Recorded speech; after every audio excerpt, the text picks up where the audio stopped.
Chittu Nagarajan. Thank you so much for coming on the documentary.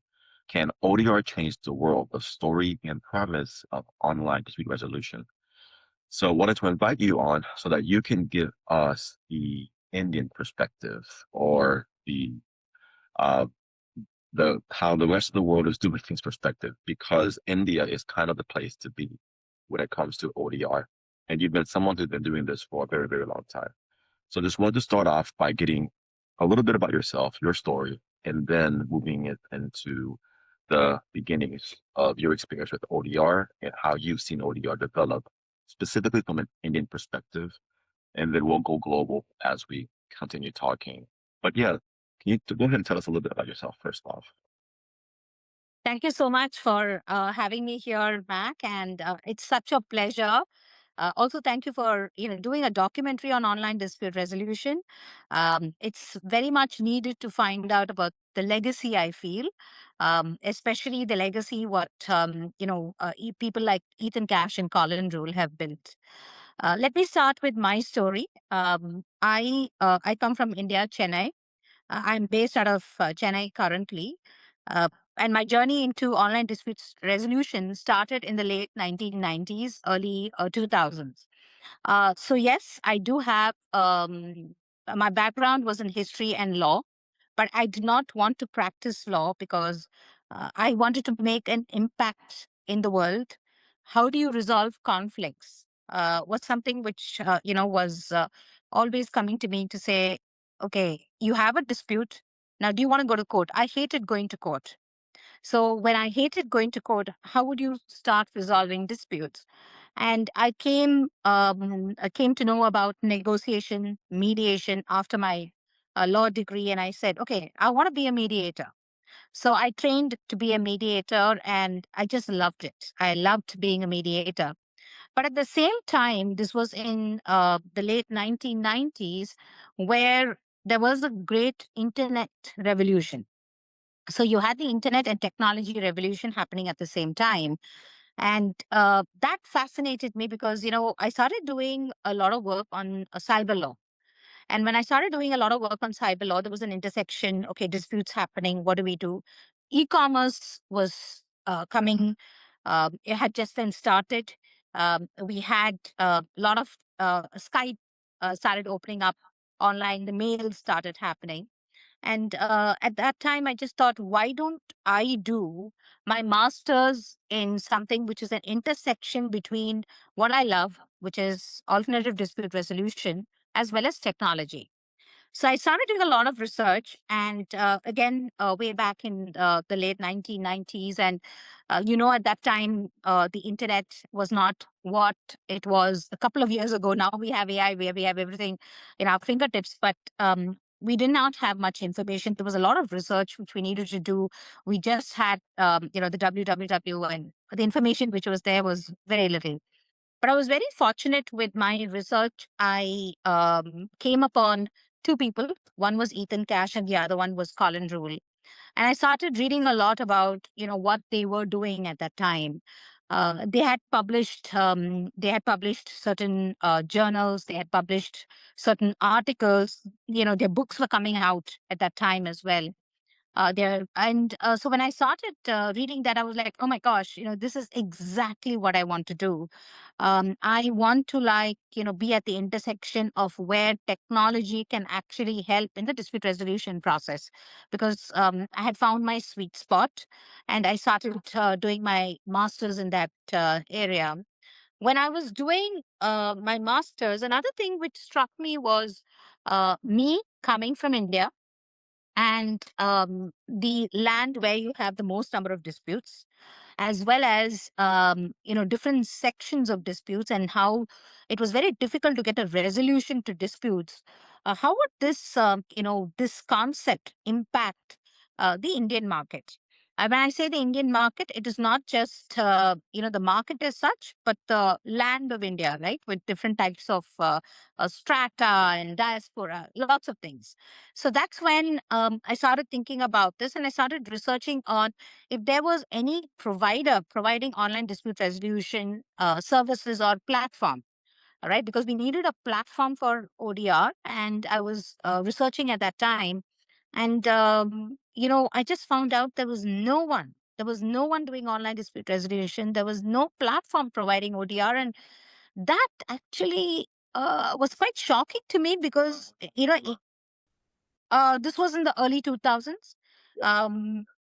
That's when I started getting in, right? So it was in 2000, 2001, 2002. And I was quite shocked. I was like, okay, the Y2K revolution was there, and then, technology. And if you look at it, India was at the forefront of offering technology services to the rest of the world. But we were not doing this. And then that struck me and said, why don't I start online dispute resolution for India? And I started something called ODR India, ODR World during that time. And I was like, yes, I need to do this. At the same time, because I was doing a lot of research, I wrote to this is a fascinating story, which I feel I was just honored. But I just wrote to Ethan. I wrote to Colin, and I told Ethan, I'm interested in, online dispute resolution. I'm trying to do some research. He responded. He sent me some articles. At the same time, I responded to Colin. I not responded. Sorry, I wrote to Colin an email at that time. Searching for an email, finding out where it was. There was no LinkedIn. There was nothing. You couldn't connect. But you sent out, and it was just a cold email. And I wrote to Colin, and I said, "See, I'm really interested in this. I'm fascinated by your work. I would really like to get into this area. I'm thinking of, starting an ODR company, and I'm also doing research side by side with my masters, and it'd be great to get in touch with you." And he responded immediately. Colin responded immediately, and he said, "Yeah, why don't we chat?" And we started, and he said, "Okay, this is my Skype contact. I have a Skype account." And the first call was via Skype. This was again in 2002, time frame. And so I started, like, I spoke to him, and he was like, "Yeah, you got to do this. And, this is great research. Get into it." Colin, being Colin, always encourages everyone. And he was like, "Yeah, start it off." And so that actually, uh, gave me so much of courage, as well as, like, I said, yes, let me start this. This is what it's going to be. And I started building online dispute resolution India, and that was called ODR India and ODR World. And I got back to him in 2003, and he had joined eBay at that time, right? He was getting into eBay. And I said, okay, fine. I have this. I've developed this platform. And the way we develop platform, that time was I had one engineer sitting somewhere in the north of India, and I was telling him, this is what I want to do with my mediation background, with my negotiation background, with my research and arbitration, and built ODR offering negotiation, mediation, arbitration, assisted negotiation as well, which was like something like a blind bidding process. So built that, and went back to Colin and said, "Colin, now I've done this, and I want to launch it." And he was like, "Yes, launch it. And why don't you start offering these services to eBay India?" And so I started, and then he connected me with eBay India. We started talking to eBay India, and eBay India said, "Yes, let's start using these services for eBay, India feedback disputes." That's how we started. We started offering our services to eBay India feedback disputes, and we started trying out the system. So this is one part of how my entrepreneurial journey to the online dispute resolution space started. But at the same time, Ethan was creating a family. He was creating, a wonderful community of fellows in the field of online dispute resolution, and they were meeting every single year. He used to host these forums where everybody used to meet, and they used to talk about what was happening in the world with online dispute resolution. I really wanted to attend one of these forums, right? That was my goal, to go and see Ethan. And by that time, Colin Rule became my hero. I was like, okay, he's my hero. He was mentoring, he was my hero. And the opportunity came for me to travel first to attend one of these forums in 2007 in Hong Kong. So I was like a child going to go to Hong Kong to meet my Superman, Colin Rule. That's how I felt, right? Meeting these heroes coming in there. And it was a wonderful forum. My first forum was in 2007 in Hong Kong. And just to be there, just to be part of that group, just to get to know about online dispute resolution, because and that was the first time I was meeting Colin. Imagine, I've been speaking to him for 4 years, just on Skype, but I had never met him. And so that was the first time I met him, and then that started a different journey. That started a whole new journey, both in the field of online dispute resolution as an evangelist, as well as the entrepreneurial journey. I joined PayPal with Colin, and started helping those build those systems in eBay and PayPal. So that started one journey. At the same time, I also started my involvement with the National Center for Technology and Dispute Resolution. I became a fellow in the National Center for Technology and Dispute Resolution. I made sure that I attended every single forum, and I that is something which even till to date, that is on my list. Every year when you're budgeting, it is on that list. Yes, this is the forum. This is the place you need to visit. How do we go there? So imagine for 20 years, traveling all across the globe. The vision which Ethan had to make this as a global forum from day one was just fascinating. If you look at it, every single industry, you would start off with starting somewhere and then you will take it to a global level. But Ethan started off with a global level, right? And he brought in people from all across the globe, and he made us travel with him all across the globe to find out, culture is very important. Going to a different country to learn about how they deal with disputes is important. And that just opens a whole new world. And that Ethan made that possible for each one of us to travel all across the globe, to understand what's happening in the field of online dispute resolution, to intersect technology in the dispute resolution area. So all that was possible, and we became such a tight knit family that wherever we go, we would just like wait for that meeting every year, just to like find out how you are, and having your drinks and your food, and going to visit new places.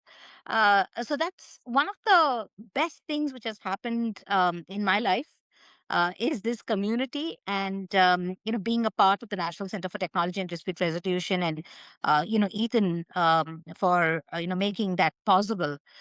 He is the father of online dispute resolution, and thinking about it from that level, and bringing us all together is a huge achievement, huge achievement. So that was Ethan. And if you looked at Colin, he had another perspective, right? He traveled all over the world, and he brought in a lot of people into the field. Into the field, not just like academicians, but the governments, the businesses. If you look at most of the entrepreneurs now in the field of online dispute resolution, they would have had some intersection with Colin, right? Colin would have inspired them in some form or the other. So you're having one where they actually created the field, and then promoting the field to bring it to a level where now ODR is a huge thing, is because of the work of these two great men. So my journey started off with ODR India, ODR World, got into eBay and PayPal. I joined Colin, and that was a true blessing. And our partnership, has been there now for over 20 years. We've been partners. He was very kind. I think, I got this opportunity, which is a true blessing. And, it was very kind of him to include me in his journey. And we went into eBay and PayPal. We built those systems. Then we had done our work over there. One story which I always say, and I don't know whether Colin has mentioned this, is in eBay and PayPal, you had these innovation competitions. So you had something called lab racks in PayPal. And if you look at PayPal, it's a fintech company. In a fintech company, you wouldn't expect a dispute resolution idea to win the first prize. But we won it 3 times in a row. And that was, unbelievable, because we actually infused technology into the dispute resolution process, and we were picked by the jury. It's called the lab rats competition, and that's when Colin and I decided, okay, I think we need to spin out and we need to start Modria, and we started Modria. And after Modria, of course, we started. I started Craig, and ODR.com. Colin and I started ODR.com. So the journey has been like many companies on the way, and we did have. I think we were also trying to like show the world that ODR can be a business. It is not just an idea, but it is a business where entrepreneurs can come in, they can make a difference, and implementations can be at large scales, right? So that's what What year? we did. Around what year Sorry. were you starting? Around what year were you starting Crack and ODR.com? Modria was started in 2011. Crec was started in 2019. And ODR.com was started in 2022. If you looked at, I don't know, in 2000, so this is another funny story where, Modria got acquired. And after Modria got acquired, we served with the acquirer for some time. My term, got over before Colin's term. So with the acquirer. So as soon as it was over in 2018, and my term got over, but he had to stay on till 2020. So when my term got over in 2018 December, it got over. 2019 January, I started Craig.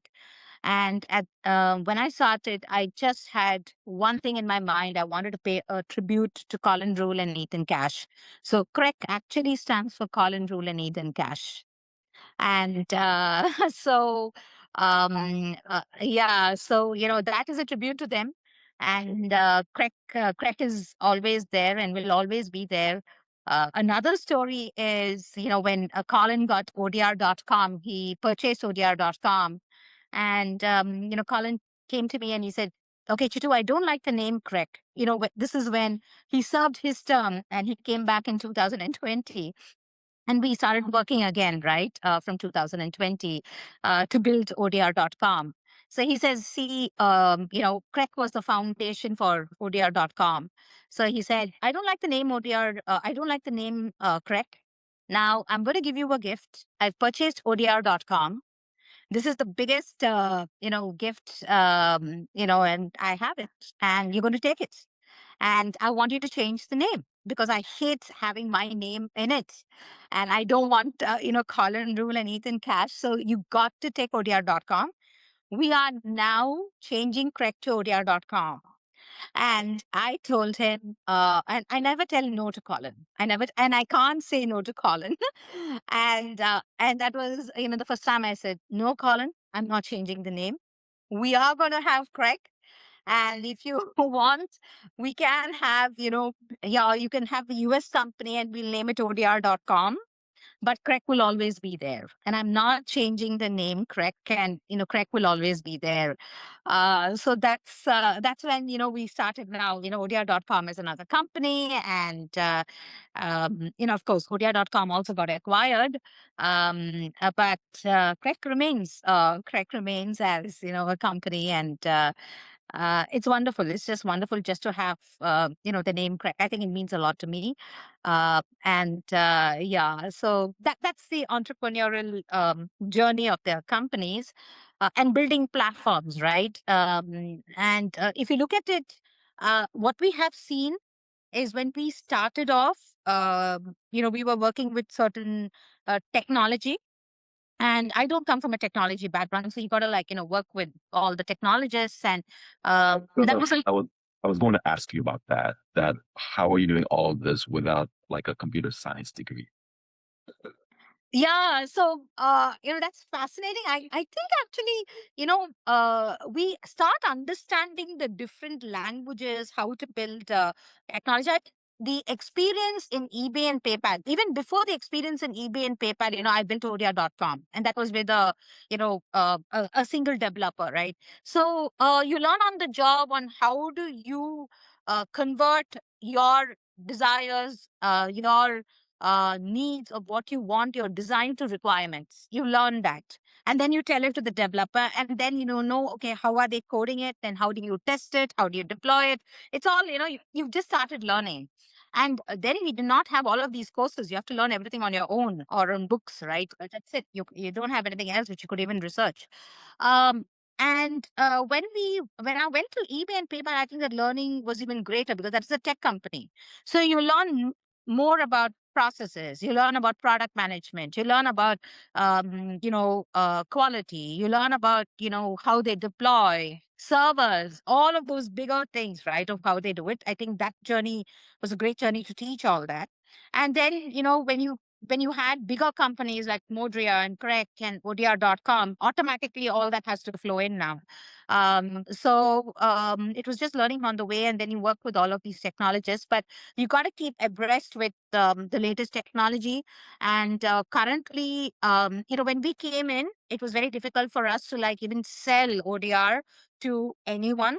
And it took us till about 2017 for us to really, tell people that, see, ODR is a thing. In 2017, things changed and people started recognizing ODR more. And they were like, okay, fine, yes, ODR is there to stay. Till 2017, it was very tough for us to just continue because every day we would beat the drum. Every conference we would beat the drum. We would have naysayers. We would have, okay, what is enforcement? The lawyers would come and ask, okay, how can this work? Even people in ADR community would not understand that. But all of that changed. 2017, people started opening up a little bit more, and of course then pandemic happened, and then Yeah. everybody said, oh yeah, Well, this well, well, slow down because that's gonna be like the big like trigger, right? And I mean, both Colin talked about this, Ethan talked about this. So I want to get your story of what happened in 2020. yes. So the pandemic happened, and once the pandemic happened, everybody was like, okay, we need to get some form of technology to get resolution to our disputes, right? And the lawyers in the courts themselves were introducing technology. So when they were introducing technology, then automatically what happened is everybody said, oh yeah, we need to do online dispute resolution. We just need to have like a Zoom account. Yeah, And for them, ODR was a Zoom account, yeah. right? And that's what people thought. So so that actually gave a big boost. But the biggest boost, I think, happened because of the pandemic was for India. So till then, India was not into online dispute resolution, at all. Then the pandemic happened. So a couple of things in the Indian story. So you had, the pandemic happening, and then you needed, technology to be infused. But just before the pandemic really hit, we had there was an organization called Agami, and Agami is actually an organization which wanted to bring about change in the justice system. So they started a competition for online dispute resolution where they had one of the biggest banks in India, ICICI Bank, saying that they would give 10,000 disputes, which can be resolved via ODR, to the winner of this competition. So what happened is, overnight, there were like a lot of youngsters and people who came in and started, trying to get into this competition. And they started building systems, ODR systems. So that's when there was a boom. And a lot of ODR systems got built for this competition. You had a big bank because you need a stakeholder for ODR to work. You definitely need to have a business stakeholder. If you do not have a business stakeholder, your ODR is not going to be successful, right? With all our experiences, we've seen that we were successful because of eBay. We came out of eBay. We had many other bigger companies, who would say, yes, we want to resolve these disputes. Help us. So you need that, business stakeholders for it to be successful. So that's what happened at that time. And, a lot of startups came up, and they all went into the competition. And then, the winner started resolving these disputes through, the banking disputes, and it suddenly opened up a huge ecosystem. And Agami, I really credit a lot of what happened in India, and where India is right now in the field of online dispute resolution, to Agami, because they were the ones who created the ecosystem. So they did it beautifully, where they brought in different stakeholders. They brought in the government. They brought in the justice. They brought in the, they brought in the businesses. They brought in the startups. So everybody. So when you bring in all the stakeholders in one room and you're asking them to talk about it, to commit to it, to say, yes, this is a thing, then, automatically it happened. They created the ecosystem. And if you look at it right now, you have about 20 over ODR companies in India. It's huge. And you have a lot of these, even the Security Exchange of India is running their disputes through online dispute resolution. The medium and small scale industries in India is doing it via ODR. So they all have ODR. And at the same time, what Agami did is they actually brought in the Indian think tank, which is Niti Aayog, and they came up with the first national policy for online dispute resolution. And this is the first national policy in the world, I would say, for online dispute resolution. So that also happened. Agami brought out a book on ODR for businesses.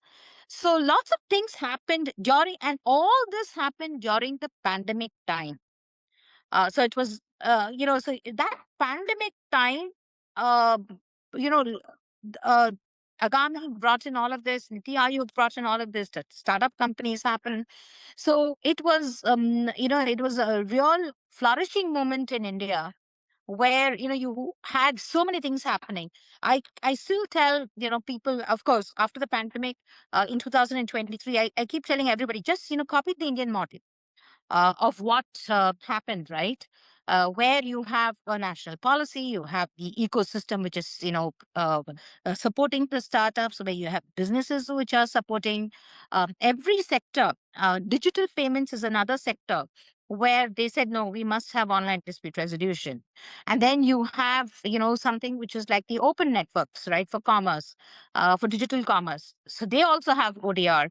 So, lots of things are happening in the payment system, the digital commerce system, the security system, and all of that happened during the pandemic. And then, if you look at it currently, there's a lot of, I wouldn't say that ODR is a big thing in India right now, right? And so you don't have to, like, sell online dispute resolution or anything, but that established ODR, in India. For the rest of the world, I think also, there were a lot of things which are happening in ODR, but I think if you look at where I see um, ODR flourished extremely well all across the globe, was India during that time, right? If you could pick up something. See, before this, if you looked at it, I would say that, there was a lot of ODR happening in the US, right? And other e-commerce companies and all that. So, yeah, that's the shift which happened. Now, for the field as such, if you look at us, we are all evangelists for the field of online dispute resolution, right? So every year you're having these forums, you're meeting, you get to know what's happening, and also, how do you evangelize it? And iCoder started off in 2017, mainly because you needed some sort of, like, I think, a membership, because a lot of people were coming in. How do they get information? How can you form a group, a membership organization? So that's how iCoder started as well. And so, these things were all because of, like, the work which has been done by all the fellows and the research work. And, it continues. So I would like say pre-pandemic, pandemic, and then post-pandemic, all of us got into again online dispute resolution in the traditional sense, where we were infusing technology. But then AI came in, and when AI came in, I just feel that so far we were just, trying to make the case for technology and saying that you have to have technology. How do you infuse technology in your dispute resolution process? Each of these systems we build, they are not just like, a Zoom call or doing a mediation online or a negotiation online, which many people, even today, think that ODR is just like coming online and doing a mediation online, or coming online and doing an arbitration online. But the real ODR is in the automation of disputes. So if you look at the eBay story, and that's the biggest story, even till today. So the eBay story, why was it such a big story? Because of the automation of disputes, right? Resolution of disputes without a human. That's why, it's such a big story, and the scale of which it can resolve disputes. Now, every e-commerce company is doing that. E-commerce company, a quick commerce company, anything which is online, you have, you might not call it online dispute resolution, but you have a dispute resolution process. You may call it anything. You might call it like complaint, you might call it customer support, you might call it whatever, but they have a process which is all automated, and it's very easy for you to resolve your disputes. But when you're talking about the scale of ODR, we have to design your disputes. The dispute design, right? Dispute system design is a huge process of whatever we do, because we feel that for a family dispute, there is a design which you can come up with, and that is completely different from a commercial dispute. And that in a commercial dispute can be completely different from a bankruptcy dispute. That can become completely different from a rental dispute, or it can be completely different from, let's say, an oil and gas industry dispute, right? So every dispute, what we do in online dispute resolution is we actually look at each of these disputes and come up with a systems design which suits that industry. And people did not understand that much.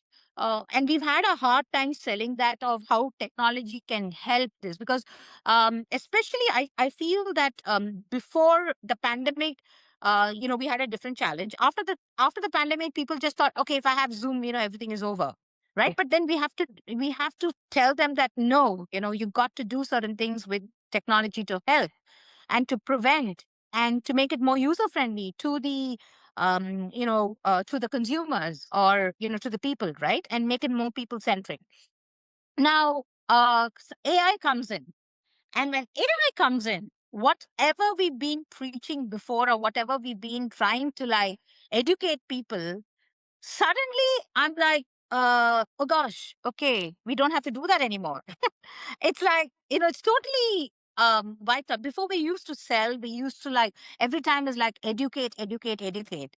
Now it is reversed, where people just come back and say, okay, where is it? Where is my AI? Do you have AI in your systems? How do I incorporate AI? When, oh, I can do it. I can, just like go in and I can resolve it. Everything is over there. So I think this poses a different challenge for us in the field of online dispute resolution, a completely different challenge, right? It is not no longer about selling that technology. Technology is there. It's no longer about selling that service. Service is there. AI is just taken over. AI can provide the technology to you. AI can provide that service to you. But for ODR itself, it's changing. It's like, how do we now suddenly adapt and adopt this new technology to build it in the process? So that's what we are doing currently, where, yes, there are lots of AI technology over there, or we can also build AI technology. But, how do we change? So for people like us who've been through that shift, now it is another shift where again we are learning. Again, we are, trying to see, okay, what we can, ethical AI as well. And when we talk to people, people do not understand about privacy. Even though they want privacy, right, and confidentiality. So all that, which is a core essence of dispute resolution, I feel like sometimes we are losing it, even though people come and say that we want it. But what's going to prevent them from putting it from any of these, channels, right? So for systems, for people like us who build systems, I think all of this is important on, how do we safeguard this? How do we safeguard, security, as well as, privacy and confidentiality? Another big challenge for us is, even if we can say that we can safeguard it, would people want it? Because people might not. People might think that I can get it anywhere. So I think this is going to be a big challenge on, how do we incorporate? What do we do? And it's going so fast that every single day, there are new things which are coming up. And so that's definitely going to be a big change for, I think us, and, what we do and how do we incorporate. Everybody is doing it currently, but that's what I see in, in the field. I know you wanted me to touch upon, micro justice and how does this impact India as well, right? Just briefly. Yeah. So, if you look at micro justice, of course, is going to. I feel micro justice is like, anybody should be able to resolve their problem, especially when they cannot afford it. It should be really simple. We've tried many experiments in the past, with during our Modria days, and it was fascinating to see certain results, which came up with microfinance disputes. We did something called, just with mobile phones, and that time it was, we had only analog phones. So, how do you resolve it via analog phones? Now, we're thinking about, okay, how do you resolve it via WhatsApp? Things like that. Um, are we yet there where, even with all of this technology, with AI, we can resolve those disputes in that level? No, we are not. And what do we do to actually enable that? I think there's a lot which needs to be done. And more and more, the problem we faced even before is funding for all of this. If you look at microjustice itself, you have to go to a level where, the grassroots level, where you'll be able to like educate, where you'll be able to like let them know that yes, and enforceability is also a big issue. So those are the things which I'm hoping now with, the AI for good, we would be able to cover most of those, right? So that's what, I'm hoping that that can also happen. But definitely, the more and more we have, dispute resolution in our hands, and we don't look at it as basically a dispute, but an issue which we can easily resolve. I think, we would definitely be in a better place. So yeah. Anything else, Matt, you wanted me to like touch upon? Any other questions you had? Yeah. So as I'm listening, I will a few things down. You had made the comment, um, you have asked the question, do people want it? Meaning, if when you're building all these things and things come up like security, confidentiality, the ethics of it all, we're all being taken in a very, very fast pace to this whole new world of ODR. And you ask the question, well, will people even want some of these things that we have put in place over the years? Question for you. Do you think that this is the first time ODR is entering a phase where there's like global feedback? There's finally a level where we've reached where we're getting real time global feedback from people who actually use it. Because before, you guys were at the forums, you guys were talking to each other, you guys were guessing or imagining, designing systems that would resolve these conflicts and disputes, not knowing what the marketplace ultimately at the end is going to want. But is there a difference now to where the how you design systems, how you resolve conflicts, and how you guys plan these things out is now being guided by, I guess, what I'm calling like a global feedback? I don't think this ever existed before, right? It's a completely new thing. That's just my thoughts. I'm wondering if you tend to agree. Is the new global feedback influencing how ODR is actually developed now? So I think from the very beginning, Mac, we always get feedback from the customers we implement for, correct? And whether it was in eBay, we always get feedback from customers, always. And there were groups always listening to the customers, and then getting the feedback, and then implementing, and then coming up with innovation. So we did a lot of innovation there. Community codes was one of the other things, and even now, whenever and this is a standard practice in development, is we always hear the customer. It's called the customer voice, and whatever works for them, we take it, and then we feel, okay, can we do this, can we not do that?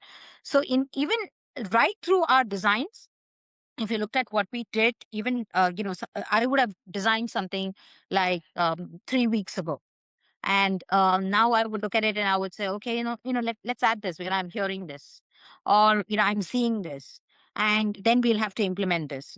So what's going to happen is it's going to be easier for us to implement it for sure right now with all of these AI tools.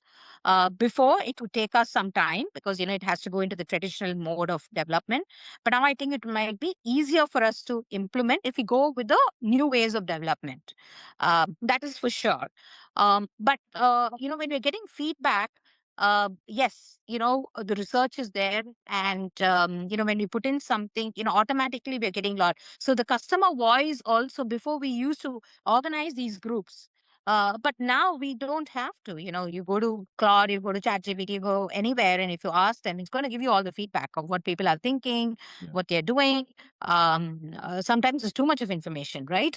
And and the social media and how that works, and there's a lot which is happening. There's a lot. I think the whole world is not able to keep up with all the things which are happening everywhere. So the information is there, and yes, we can actually, because of that, we are in a definitely better place of how to get that feedback and help us to design the right systems for a particular marketplace. Understood. So, well, fascinating story. There's a lot of things you shared that I didn't know, and I was really happy to hear the story from the Indian perspective. Well, would you say that you were probably the primary or the only person who was doing these things in India back 20, 30 years ago? Um, well, I wouldn't like to say I was the only person. I Yeah. know there was a person called Pratnesh Poppet. He was also involved in online dispute resolution. He did attend the forums. So Pratnesh was there way back in the 2000s. Of course, building systems, probably yes. I can say that probably I was the only person way back then building systems, online dispute resolution systems. Yeah, well, I guess how lonely was that? Because you didn't have that many colleagues around you in India, right? Yeah. So another fascinating story, Mac, is when I've always been on this side of the globe, and Colin has always been on that side of the globe. Entire partnership. Yeah. And one of the things which I always told him is like, I think we got to operate this way. When we operate this way, ODR itself was was there to like bridge the gap, right? It doesn't matter where you are, which jurisdiction you are. And that gave a lot of perspective because you're operating from somewhere, someone else is somewhere else, you're communicating, all that really helped. And I think, if we were not there, probably even, the way we built it, it would have been different because we wouldn't have understood. But this distance really helped. And was I lonely? I don't think so. I don't think so because, we were concentrating a lot on, I think, for me, from two aspects, right? One was my entrepreneurial journey, and the other one was an evangelist, or being a fellow of National Center for Technology and Dispute Resolution. So being a fellow, it was just like so great to just like hear about it, see the research, get to know the global perspective, and that's what we wanted. So that was one. As an entrepreneur. you're concentrating more on, okay, where was the market, and the market was in the US at that time, and then it was in Europe later. So when you're concentrating on that, then you were just like, okay, building systems. How do you build systems, and how do you enable it, and how do you make that work, right? So that, I think, that was the main focus. And because that was the main focus, and most of the teams, if you looked at yeah, during your entrepreneurial journey, even till now, majority of the teams are all based in India. And so that also helps, that helps us, like, decide, okay, who does what and how do you communicate. I think that's I think that's a huge advantage. Another point which I think, which I missed is, how do Colin and I communicate, right? We've been doing this for the last 20 years. And I really wanted to mention this is, we've always been communicating on Skype. We've had our standing calls on Thursdays every week for all of these years, until Skype shut down recently. Yeah. And only then we moved. So, that communication also helps, because, that teaches you that, yes, how do you communicate? How do you communicate online? What is it that you're supposed to do? Even you don't have to meet, but it can be there where people think that you have to meet. So even before the pandemic, we were operating that way, where it was only, online communication and making things work. Gotcha, gotcha. Do you think that the National Center for Technology and Dispute Resolution, NCTDR, do you think it should be named the International? Because it's been national for so long, ever since even Yeah, I know. They've been talking about that a lot, because I think from day one it has been international, even though it's just called national. But exactly. as I mentioned, from day one, it's always been international. I think that's so fascinating that it's always been, international. Awesome. Yes, well, I think you covered a lot, and it was very fascinating to hear the story. I've only met you once, I think, in London, and I didn't know so much about the backstory of how what India went through, especially with your leadership in your house. So thank you so much for contributing to this discussion and the overall story of ODR. And the last question, of course, which we'll close with, is can ODR change the world? That's kind of the question that's being asked of this documentary. What are your thoughts? Definitely, definitely, ODR can change the world. I think it's changed the world for the last 25 years for sure. If you looked at the impact it's made, for sure it has changed the world. And the future, I would like more people to come in. With AI, you have a lot of opportunity, a lot of use cases which we can try, and ODR should change the world, because now AI makes the impossible possible for sure. So how do we use it? And everybody is using AI currently, so it's not an excuse anymore. And how do you implement it, how do you incorporate it, and how can we actually build those tools? So definitely efficiency is there, and we need faster resolution. So ODR is the only way for those faster resolutions. So keeping those systems in place, it's not all about AI is just an assistant, I would say. But the whole concept of online dispute resolution, of how can the fourth party, how can you leverage this fourth party? I think that's extremely important. And definitely, I think ODR is the way to change the world when it comes to dispute resolution. We are in this industry for so many years because we believe in that mission, and that vision that ODR can make a difference, and it can change the world. It can make lives very peaceful, and that's what we are all here for. To prevent and to resolve conflicts, because the world is a better place when that happens. So we are all there for that. So definitely ODR can change the world. Thank you so much, Chidu. I appreciate you for coming on today on this documentary and for your contributions and your time. Take care. Thank you so much, Mac. Thank you for having me here. Thank you so much.